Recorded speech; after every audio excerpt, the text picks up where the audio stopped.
There is a number sitting inside the WNBA record books right now that does not make sense the first time you hear it. 6. 6 straight games with at least 20 points and 5 assists. A threshold that sounds almost routine when you say it out loud. Something a great player should be able to do on a decent week, right? Except nobody did it. Not for 30 years. Not Cheryl Swoops, not Diana Taurasi, not any of the generational talents who passed through this league across 3 decades of elite basketball. The bar sat untouched for so long that most analysts stopped treating it as a meaningful benchmark. It felt less like a record waiting to be broken and more like a quirk of the stat sheet that simply never lined up for anyone. And then, Caitlin Clark did it 6 times in a row without blinking. But here's the part that nobody seems to want to talk about directly. While Clark was producing the most statistically dominant individual stretch in the history of this league, the Indiana Fever were sitting at 10 wins and 7 losses. Not a disaster, not a collapse, just a quietly uncomfortable record that does not match the noise surrounding it. How does a team produce the greatest individual run in 30 years of league history and still sit 5 games above 500 with questions hanging over the roster? That contradiction is the real story here, and the evidence behind it is more complicated than either Clark's loudest supporters or her most persistent critics want to admit. So let's go through it all. The record itself, what made it nearly impossible, who came closest before her, what the numbers actually reveal when you strip away the narrative, and what the team's record tells us that the stat line cannot. Start with the structure of the record itself, because the number 6 does not tell you everything on its own. 20 points and 5 assists in the same game is not a freak occurrence. On any given night, a handful of guards across the league can put up that kind of line. A hot shooting night, a defense caught in rotation chaos for 40 minutes, a game where everything flows in the right direction. Any of those conditions can produce 20 and 5 once. The word that changes everything is consecutive. A basketball season is specifically designed to punish consistency. Defenses adjust, travel accumulates, minor injuries settle into a player's body and quietly erode efficiency without ever forcing her out of a single game. A coaching staff on the opposing bench gets a full day of film study between games to find a wrinkle, a matchup, a defensive scheme that specifically targets whatever made the previous performance possible. The conditions that allow an elite performance one night are actively being dismantled by the time the next tip-off arrives. 6 nights where every one of those disruptions failed to end the run. 6 nights where travel fatigue did not dull the shot selection. 6 nights where a defensive adjustment did not find the crack in the foundation. 6 nights where an off quarter, a cold first half, a single bad stretch did not drag the final line below the threshold. Randomness gets filtered out across 6 games. What remains is not a hot streak in the casual sense of the phrase. What remains is signal, the kind of signal that does not show up in box scores accidentally. There's also a dimension to this record that gets overlooked in the immediate coverage of it, and that is what this specific combination of statistics actually demands from a player physically and mentally across a single game. 20 points in the modern WNBA does not come from standing at the arc and waiting for clean looks. Not at this level, not against defenses that have seen 3 days of film on you and built their entire defensive game plan around taking away every clean look you might get. Clark's scoring during this stretch came from multiple areas of the floor simultaneously. Pull-up jumpers over closing defenders, drives finished through contact in traffic where the easy layup doesn't exist and the foul has to be earned by absorbing the hit and converting anyway. Free throws drawn by relentlessly attacking the rim in situations where settling for a step-back jumper would have been the easier and physically safer choice. And then the assists on top of that. 5 assists per game as a floor means Clark was not simply scoring in isolation while teammates watched. She was reading defensive coverages in real time, identifying when the defense had committed too many resources to stopping her drive, and finding teammates in positions to score as a result. Every assist is a possession where the defense made the wrong choice, and she punished it in the direction they least wanted. That combination, sustained scoring from multiple areas, paired with elite primary playmaking, is what makes 30 years of brilliant players failing to sustain it for 6 consecutive games make sense. The margin for error is nearly zero every single night. Records built on soft schedules invite skepticism, and they should. A 5-game streak assembled against 5 consecutive bottom-tier opponents playing the second night of a back-to-back on the road with depleted rotations tells a fundamentally different story than a 5-game streak assembled against a varied mix of teams playing with full rosters and full preparation. The numbers look identical in the record book. The conditions that produce them are not. Clark's 6-game stretch included none of the scheduling convenience that tends to show up quietly inside historic individual runs. She faced contenders and rebuilding teams, home games and road games, opponents with entirely different defensive identities, each approaching the problem of stopping her from a completely different philosophical direction. One defense trapped her off every ball screen, forcing the ball out of her hands within 2 seconds of catching it and daring her to make quick decisions against pressure rather than operating in space.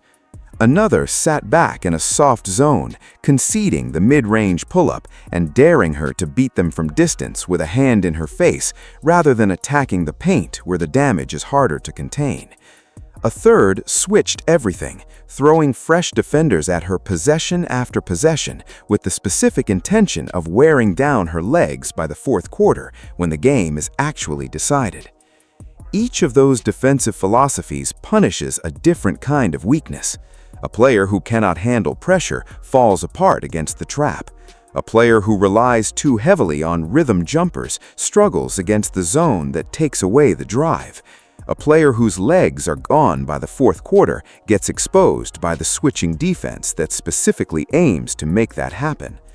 A streak that survives all 3 of those approaches in succession is not surviving the same matchup problem repeated 6 times. It is solving 6 entirely different problems, each requiring a different answer, found in real time on consecutive nights across a varied schedule that handed her nothing convenient.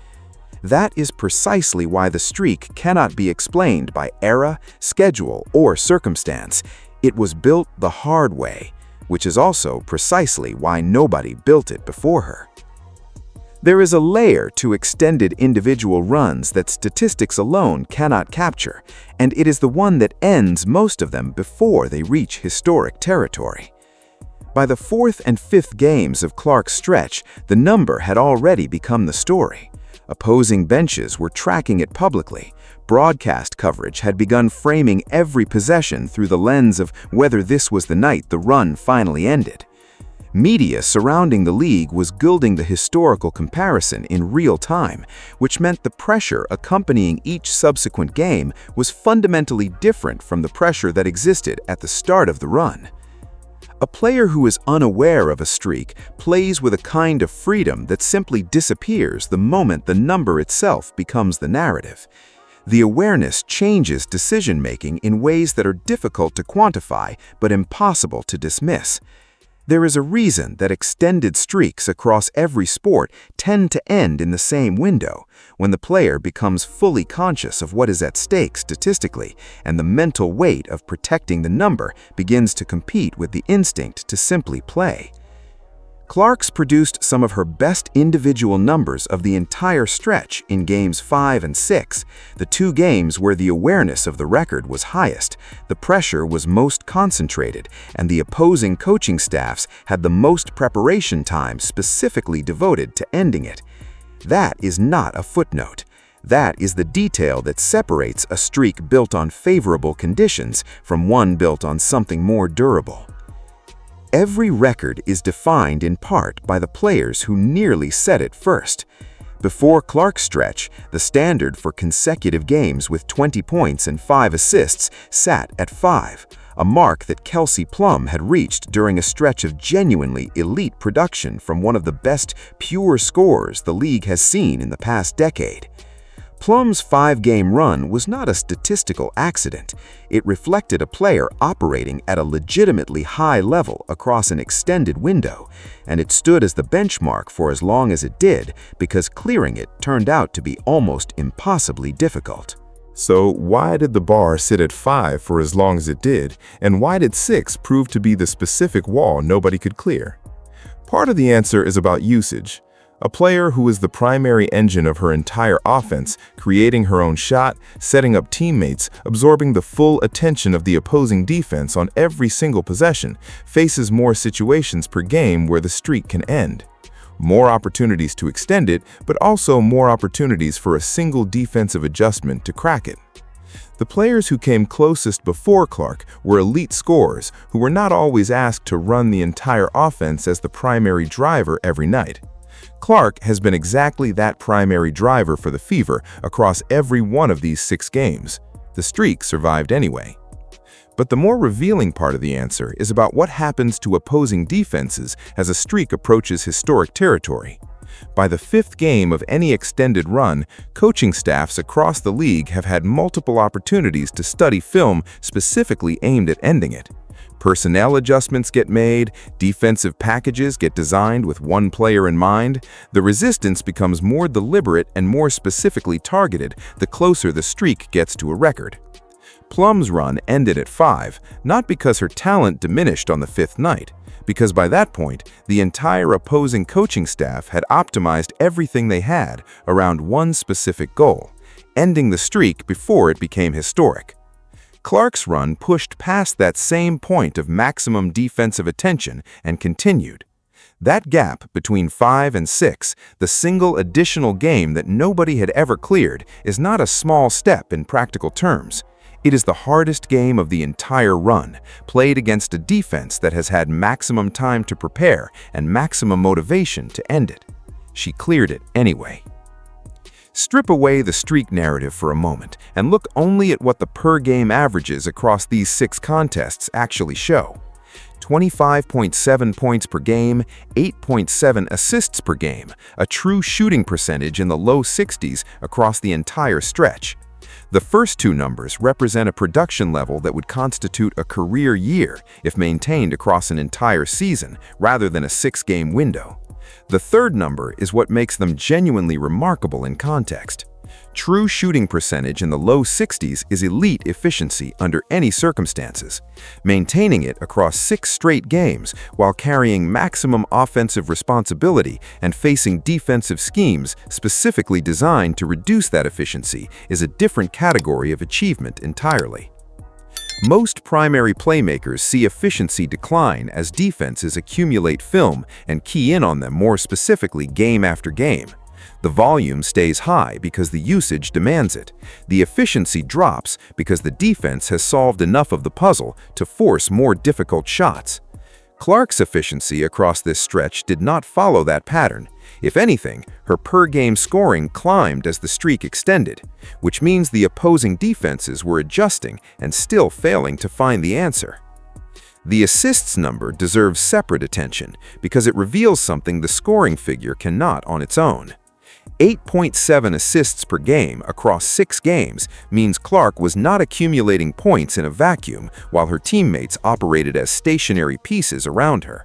She was consistently identifying when the defense had committed too heavily to stopping her and finding open teammates as a result.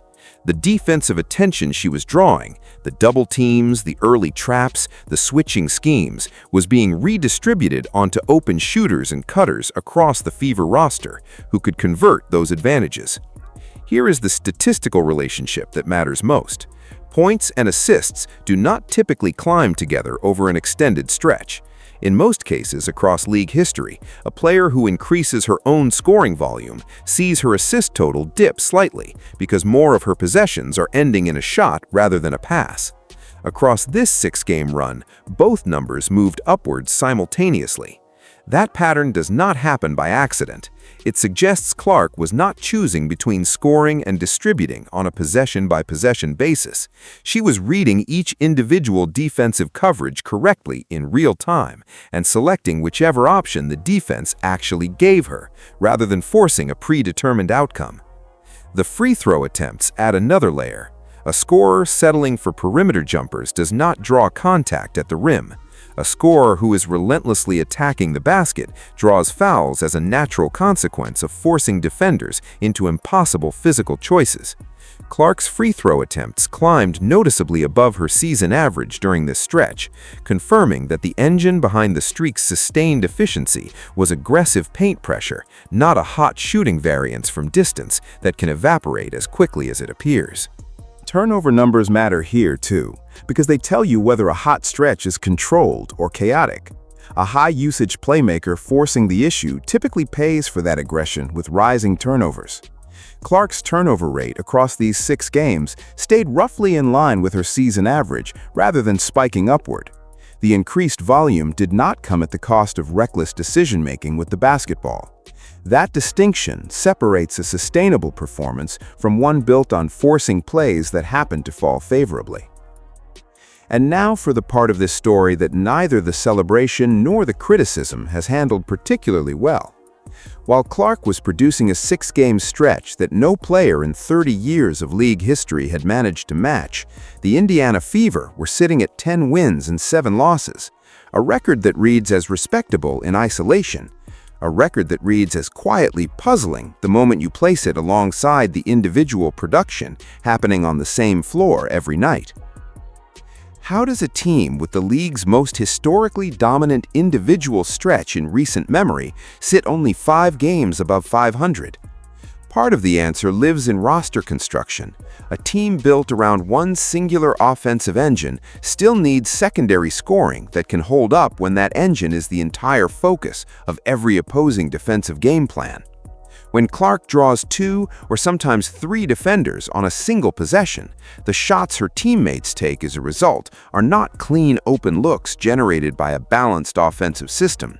They are contested attempts created by the pressure Clark generates, and converting those shots at a rate that turns her individual production into team wins requires a specific kind of secondary roster that the Fever have not fully assembled yet. This is not a secret within the organization.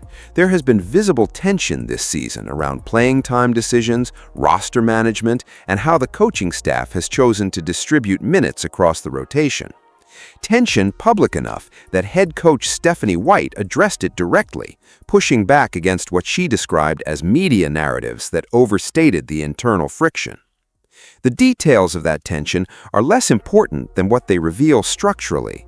The people closest to this team know the gap between Clark's individual output and the team's collective results is a real problem, not a statistical illusion.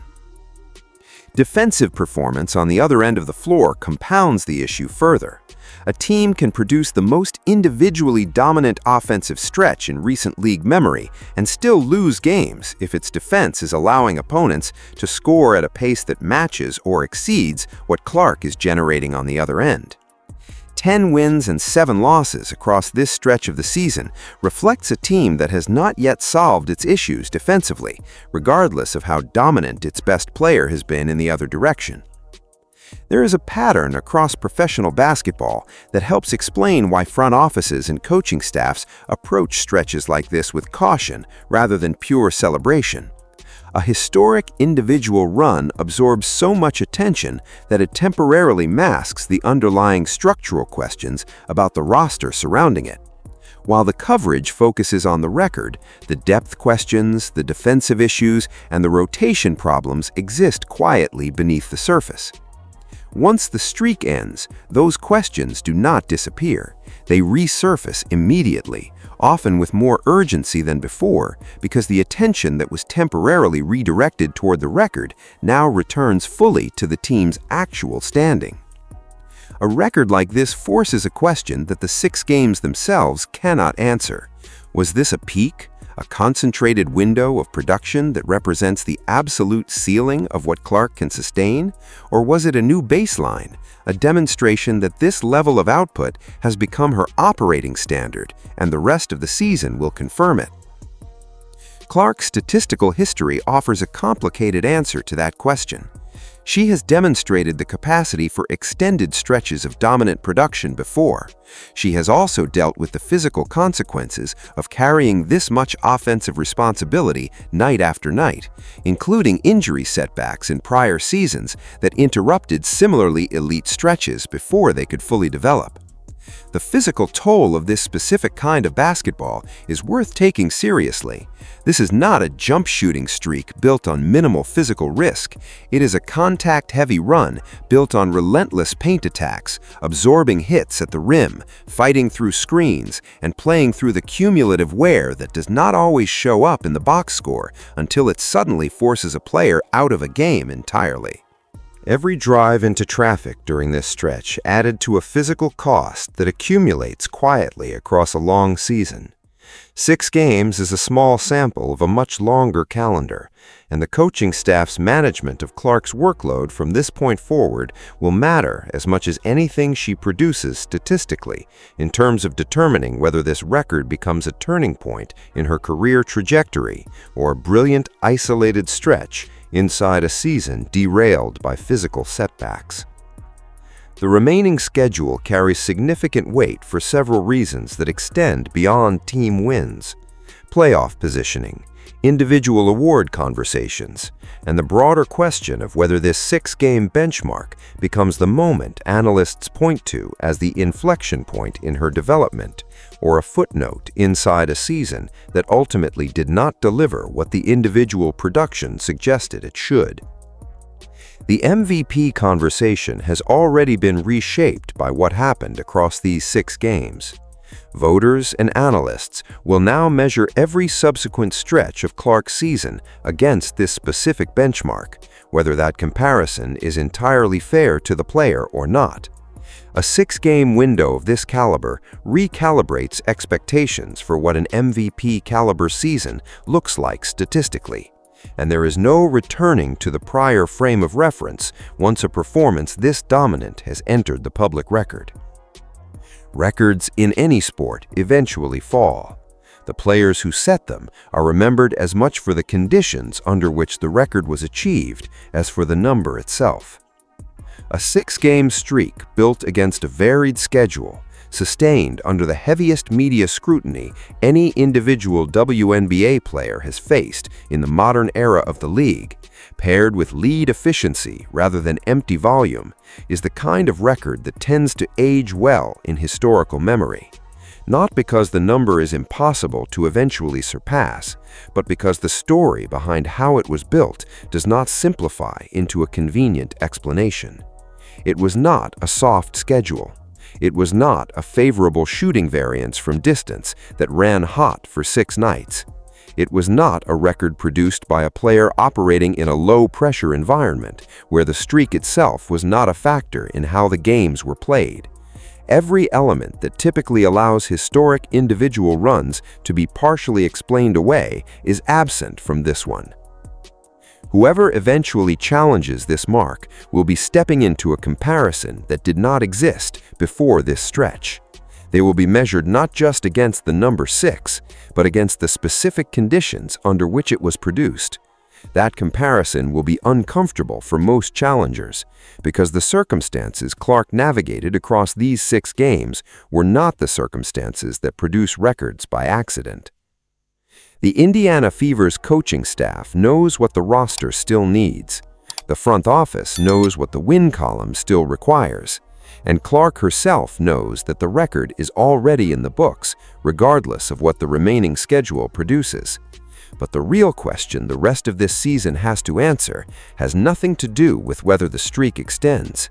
It is whether the team around her can finally build something that matches what she has already built alone. 6 straight games, no precedent in 30 years, against a schedule that handed her nothing convenient, paired with efficiency numbers most players never approach across an entire season, and the team still sits at 10-7. That gap between one player's greatness and a roster's ability to match it is the unresolved story of this Indiana Fever season. The record is settled. Everything else is still being written.